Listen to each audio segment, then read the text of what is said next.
So moving forward, we are going to continue on this realm of greatness, and I'm going to bring another guest on board with us, and I want to introduce you to her.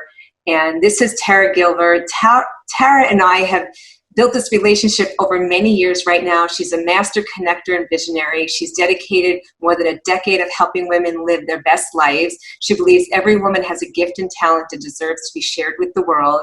She professes that when women work together to support one another, they empower each other and make it a better place. She's the founder of BIG, Believe, Inspire, Grow.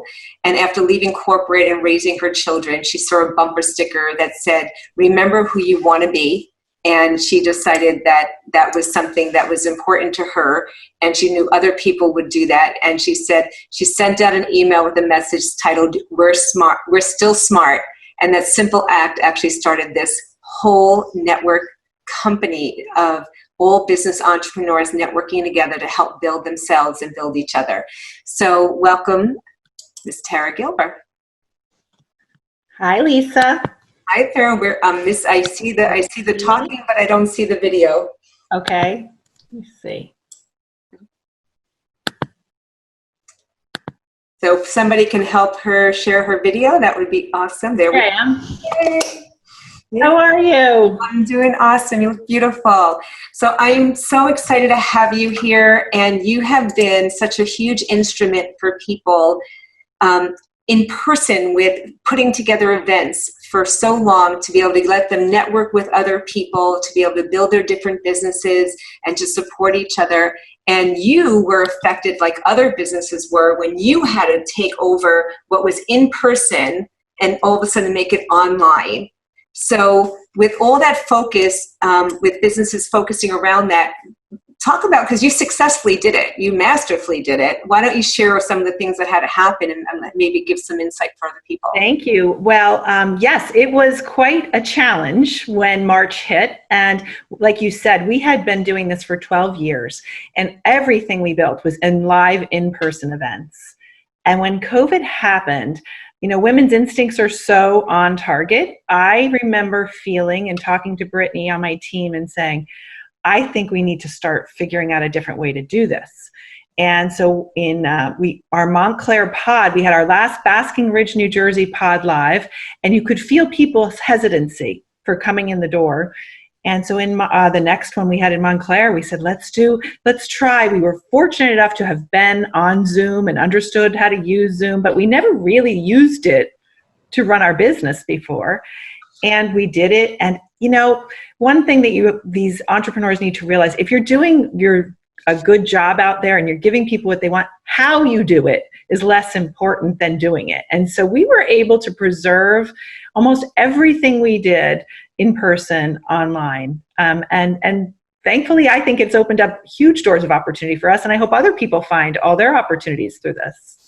Well, and that goes to the point where you're really predominantly in New Jersey, New York, Connecticut, you're like Northeast, right? But right. You did have actually pods and stuff started in Spain and other countries.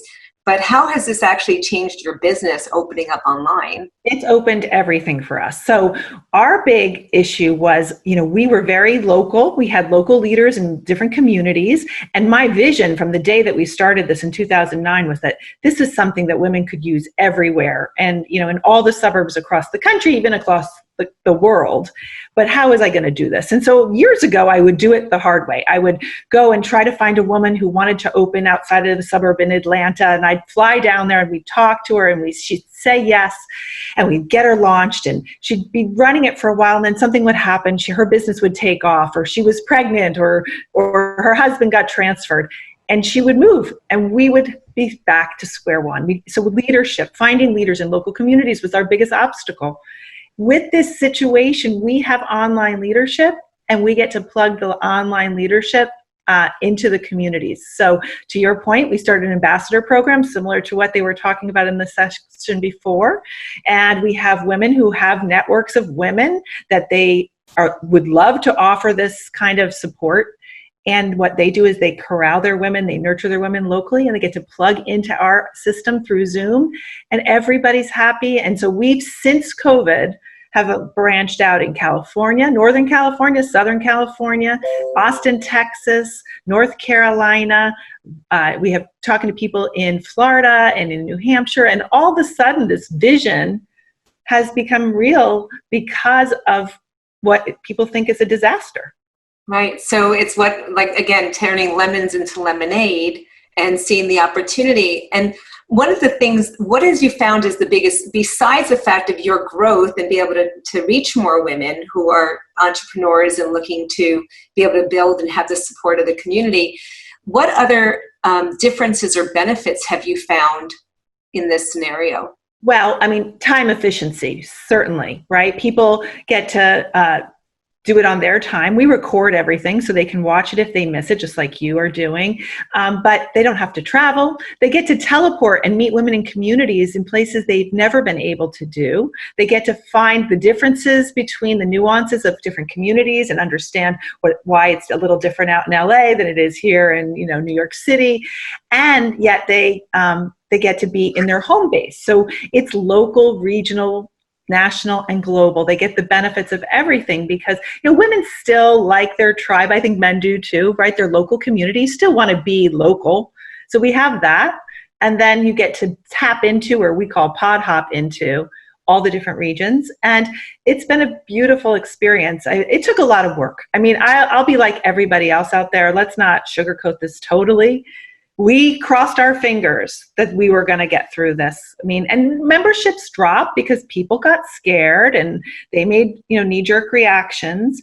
But we've been growing online since, I'd say, the beginning of May. I think that the opportunities are out there for so many different people, some who've already rolled over and said, I can't do anything. I just wish I had 10 minutes like you just gave Fred to wake them back up and give them some opportunities, because there are businesses that think that they are dead and they have life left in them.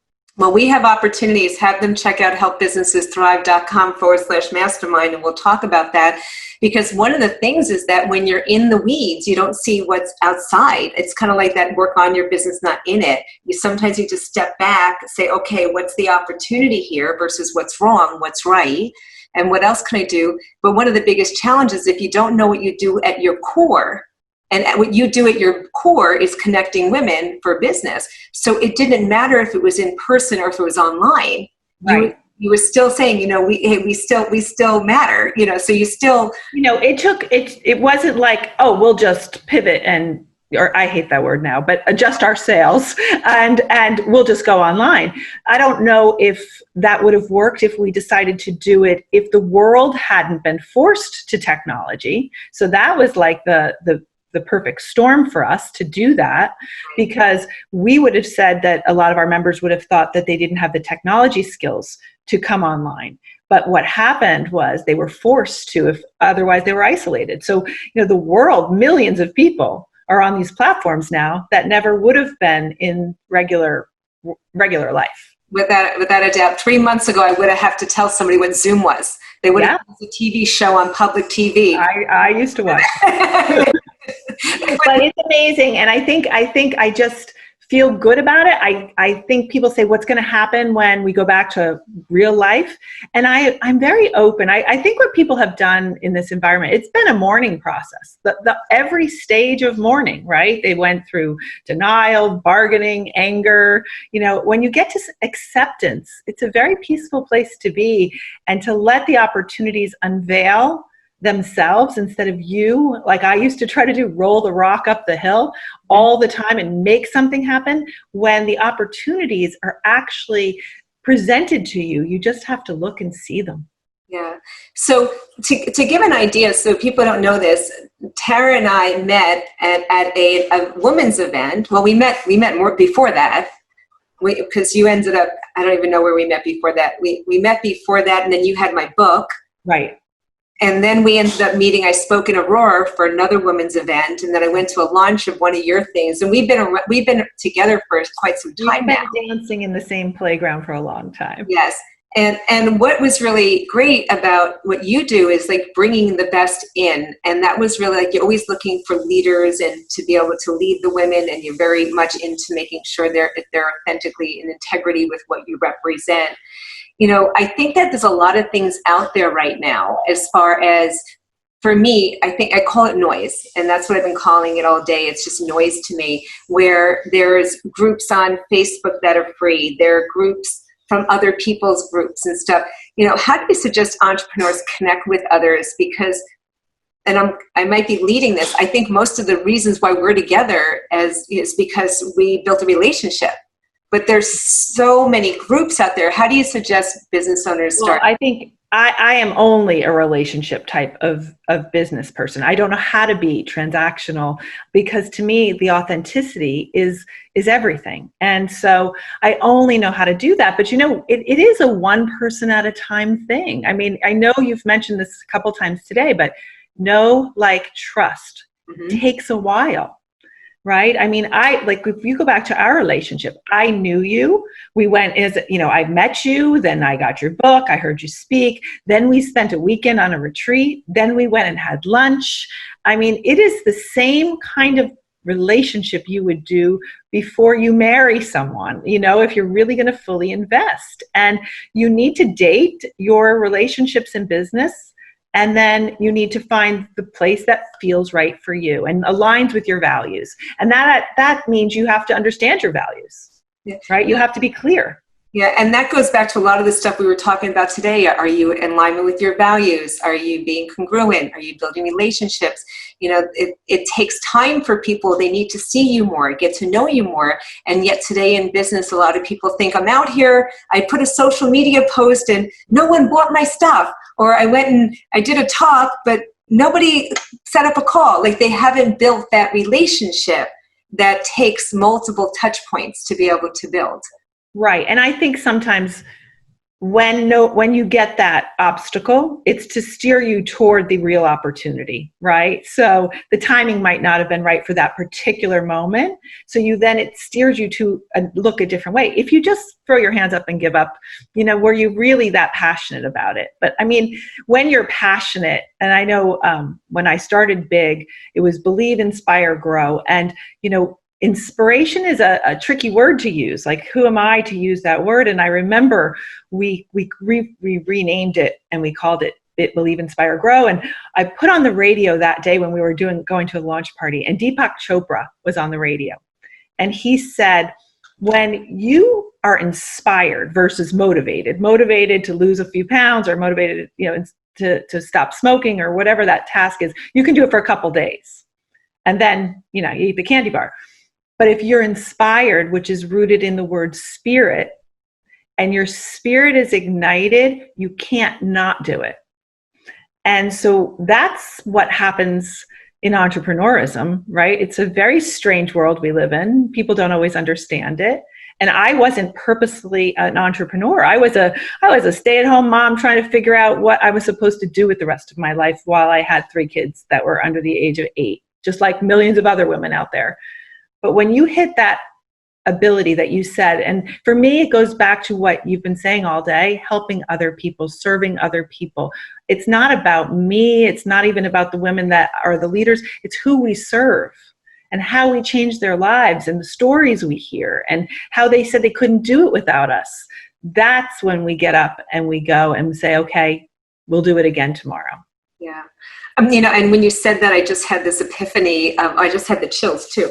I just had this epiphany that one of the things you've created as well is such a support system where solopreneurs, entrepreneurs usually are in it themselves. They have to be the artist, the entrepreneur, and the manager, which they're not. Most people aren't one of those. They're one or everything. But when you're in a community, you can mastermind and have that kind of setup where you can get feedback and service of others to be able to grow in different areas.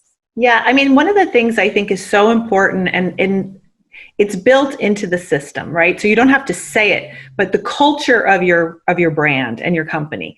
So our culture is give before you get. Don't come in negative Nelly, Debbie Downer. Don't come in to try to work the crowd. Don't come in to try to sell to the crowd. Come in to try to help some other woman help them, because you have something that they don't have that they could use. And, I believe in it with my heart. And then we have all these groups that meet.